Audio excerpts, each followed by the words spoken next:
Managers will never have your back. I had moved from being the lead pharmacy technician at a retail pharmacy to working for the corporate office in the third-party insurance help desk. Basically, when our retail stores had problems with billing insurance companies, they called us. We had a team of 7 to handle 26 states worth of stores. We worked staggered shifts from 8 a.m. to 9 p.m. That was fine except for a series of events that effed our team over for a week. Basically, my Amazon and eBay addicted boss who sat shopping on those sites all day decided it would be a good idea to let one of our team of 7 take a week's vacation the same week that another one of our team left for her maternity leave. Yeah, we were going to get busy. That same week, the team that updated and maintained the computer system that all the store's computers run on released an update with a huge bug that wouldn't let stores reverse an insurance billing claim from store level. From the outside, that might not seem like a huge deal because how many times do stores need to reverse a claim, right? How about whenever a store has to change which generic drug manufacturer to fill a prescription with? That happens a ton. Thankfully, this update hadn't been rolled out to all the stores.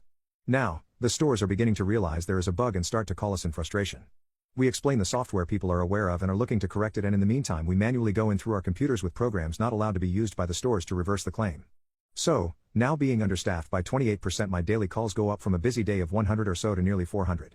The software people know we are getting stressed as a result of this because they were getting calls too. Their short-term solution is to send out a store-wide email stating if a store needs a reversal to call us, which they had all figured out for themselves already and were mad as all hell. So what do the software people do? The next day? Update another batch of stores with the same unfixed bug that is still causing a problem.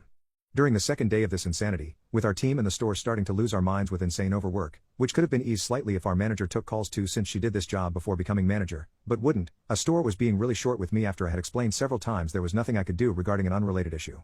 Now, remember, we all work for the same company.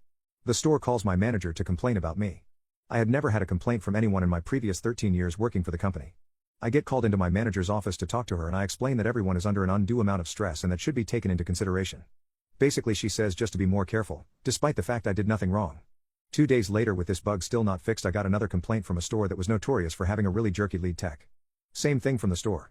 They wanted me to fix an issue I had no control over fixing. Again, I get called into her office and again I explain myself. She didn't want to hear it. I told her that it should go both ways. If a store is being ridiculous, shouldn't I either be allowed to complain about them or at least have the store realize we work for the same company and should be civil to one another? It was explained to me that it was our job to help the stores. What the hell?